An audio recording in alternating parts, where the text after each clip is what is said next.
बोल जयकारा बोल मेरे श्री गुरु महाराज की जय। सौभाग्यशाली गुरुमुखो एयरपोर्ट पर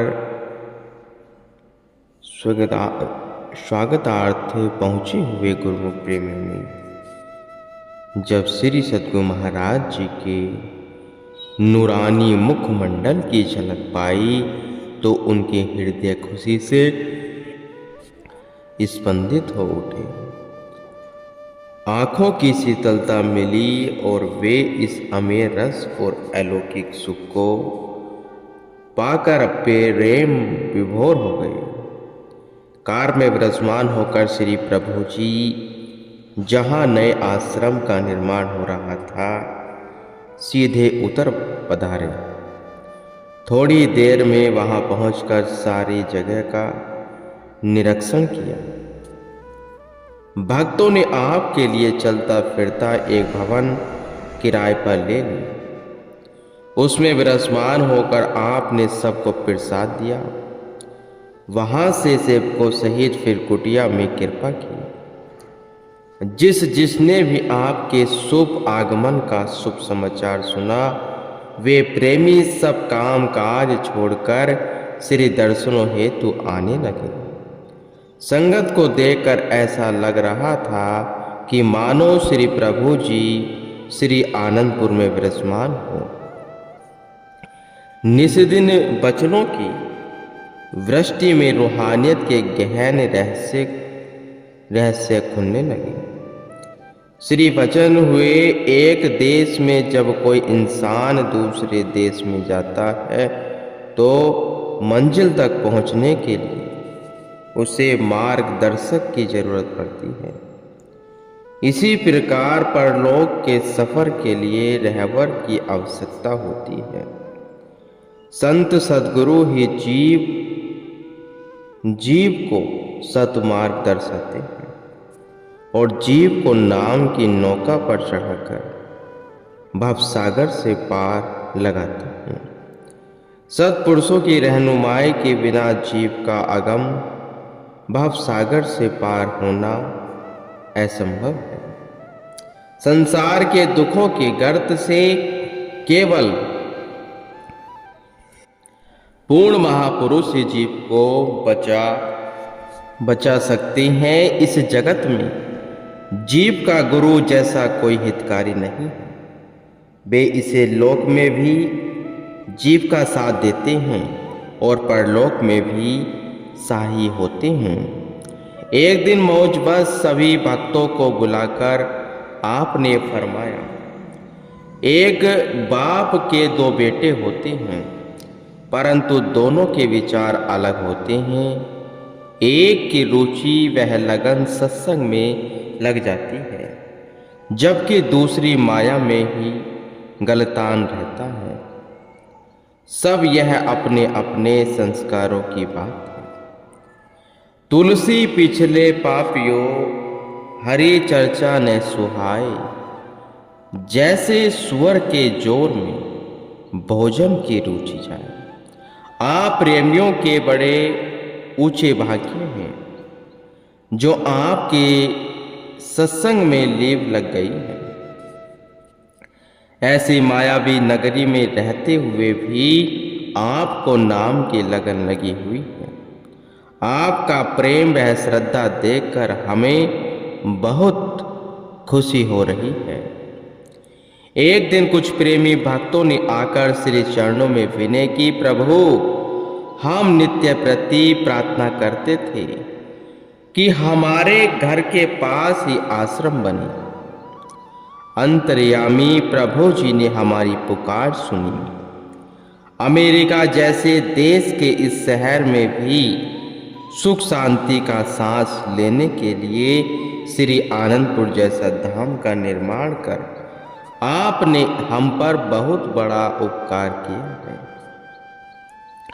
आपने फरमाया, कुदरत का कंप्यूटर ही ऐसा है जो सबके विचारों अनुरूप कार्य करता है। आप लोगों के दृढ़ संकल्प से ही यह सब संभव हुआ है। महापुरुषों का यह सहज स्वभाव होता है कि वे भक्तों की बढ़ाई प्रदान कर स्वयं को छिपा लेते हैं। न्यूयॉर्क के प्रेमियों को निहाल करते हुए आपने आगे टोरंटो की तैयारी की है। प्रेमी जन भी साथ साथ एयरपोर्ट पर चल पड़े। श्री दर्शन की प्यास की ऐसी होती है जो बुझाए नहीं बुझती, बल्कि श्री दर्शन का अमृत रस जो जितना पीता है उसकी प्यास उतनी ही बढ़ती चली जाती है। इमिग्रेशन करवाकर जब श्री प्रभु जी विमान की ओर जाने लगे तो प्रेमी अधीर हो गए। उनकी ऐसी अवस्था देखकर वहां का ऑफिसर बहुत हैरान हुआ और उसने सबको अंदर जाने की छूट दे दी। आपने कुर्सी पर विराजमान होकर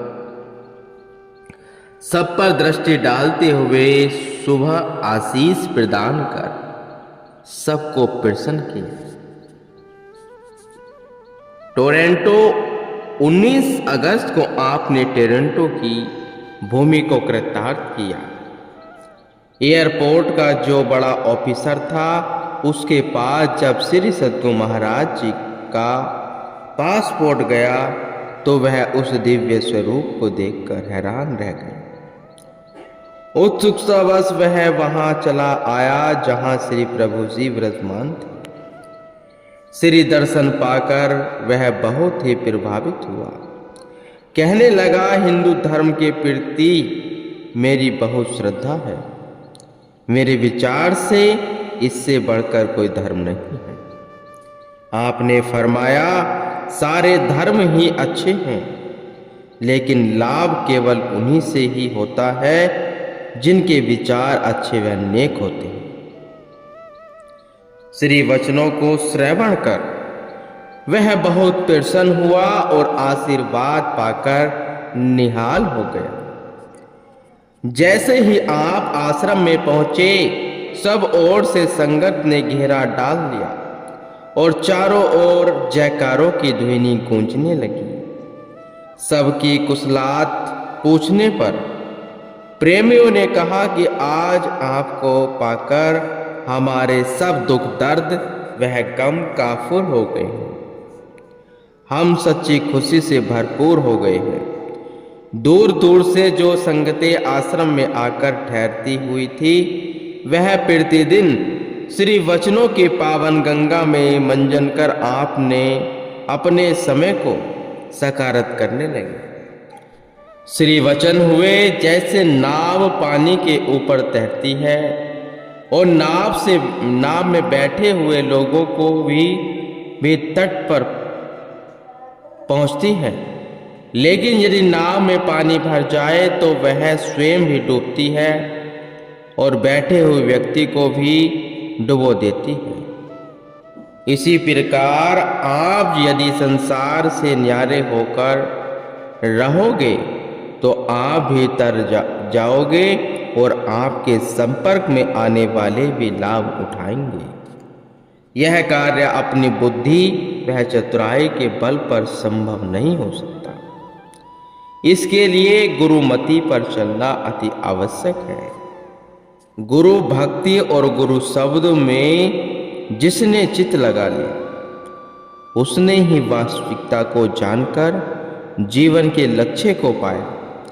इसलिए जो प्रेमी गुरु वचनों को मानकर आगे कदम बढ़ाएगा वही अपने जीवन को सफल बनाएगा। एक दिन आपने किसी भक्त के घर कृपा की तो वहां एक पंडित जी ने आकर बढ़ चढ़कर अपने कार्यों पर विवरण दिया। उसने बताया कि वह हर वर्ष भारत से यहाँ आकर हिंदू धर्म में जाकर लोगों को योग आदि सिखाता है। उसके हाथ हाव भाव को परखकर आपने फरमाया, गुरु भक्ति से बढ़कर कोई परोपकार का कार्य नहीं है। सकामता को छोड़कर निष्काम भाव से कर्म करो। अहम भाव का सर्वथा त्याग करो और मन को प्रभु प्रेम से भर लो। इसी में ही जीवात्मा का कल्याण है।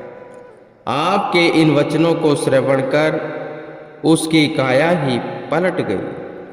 उचित मार्ग दर्शाने के लिए वह आभार प्रकट करने लगा। वहां से आपने एक अन्य भक्त जी के घर कृपा की, जिसकी जन्मभूमि टेरी थी। आपने फरमाया, आपके पूर्वज बहुत ही गुरु भक्त थे। श्री गुरु दरबार के प्रति उनकी दृढ़ आस्था थी। आपका भी यही फर्ज बनता है कि मालिक की भक्ति करो। भक्ति से ही सुख शांति व आनंद की प्राप्ति होती है। उस भक्त जी की एक छोटी लड़की थी। उसने भोलेपन से विनय की, मैं शिव जी की पुजारन हूँ। क्या भगवान शिव की पूजा करना भक्ति नहीं है? श्री वचन हुए, यदि भगवान शिव जी पर तुम्हारी पूर्ण आस्था है तो सिवा उनके अपने दिल में अन्य किसी की आस मत रखो। पार्वती जी ने भगवान शिव को पाने के लिए अपने प्राणों की बाजी लगा दी थी। सप्त ऋषियों ने आकर उसे कितना भटकाने की कोशिश की, अनेक प्रकार के प्रलोभन भी दिए, परंतु पार्वती जी की अपनी इष्ट देव भगवान शिव के चरणों में अनन्य प्रीति थी और गुरु देव ऋषि नारद जी के वचनों पर अटूट विश्वास था। इसी प्रकार अगर तुम्हारे मन में भी दृढ़ निश्चय है तो एक न एक दिन अवश्य शिव को पा लोगे। यह भी भक्ति का ही रूप है। यदि जरा सी भी कमजोरी रह गई तो शंभु हाथ नहीं आएंगे। फिर तो न गुरु भक्ति न शिव भक्ति, दोनों ओर से खाली रह जाओगी। इन वचनों ने पूरे परिवार को गुरु भक्ति की राह दिखलाकर उनके जीवन में आश्चर्यजनक परिवर्तन ला दिया। एक दिन छोटे बच्चों ने श्री चरणों में नाटिका प्रस्तुत की, जिसमें भगवान विष्णु और माता लक्ष्मी जी का दृश्य दिखाया गया। माता लक्ष्मी की दृष्टि जब संसार में माया से जूझ रहे जीवों पर पड़ती है तो उनका कोमल हृदय सबको दुखी देखकर करुणा से भर जाता है। वह भगवान से विनय करती हैं कि हे दया सागर, दुख से व्याकुल इन जीवों पर उपकार करो। माता लक्ष्मी ने विनय सुनकर भगवान विष्णु ने उन्हें एक बर्तन दिया और कहा कि इसमें दुनिया के सब सुख भरे हुए हैं। आपसे जो जैसी मांग करे आप संकोच देती रहना। प्रसन्न हो माता लक्ष्मी ने वह बर्तन ले लिया और भूलोक पर आकर सबकी इच्छाएं पूर्ण करने लगी। मुंह मांगा सब कुछ मिल जाने के पश्चात भी माया लक्ष्मी ने सबको पहले से भी अधिक दुखी पाया। हैरान परेशान हो वह भगवान से इसका कारण पूछने लगी। भगवान बोले कि जिस वस्तु में सच्चा सुख भरा है, अज्ञानता बस उस चीज को तो कोई चाहना नहीं करता।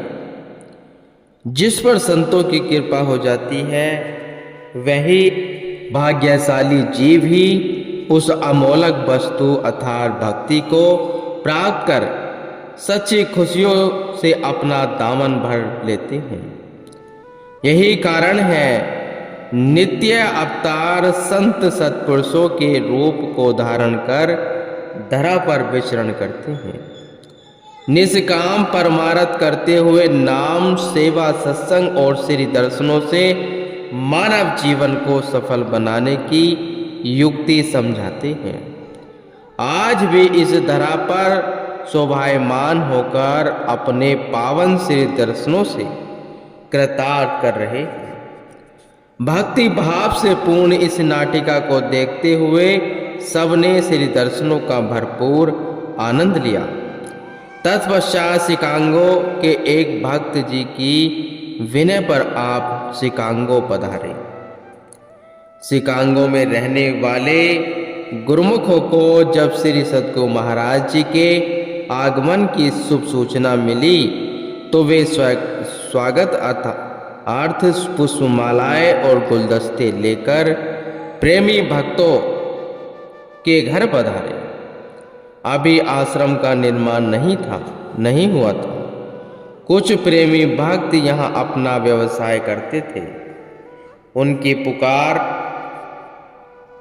उनकी पुकार पर दया सागर दयानिधि महाप्रभु जी ने यहाँ कृपा की।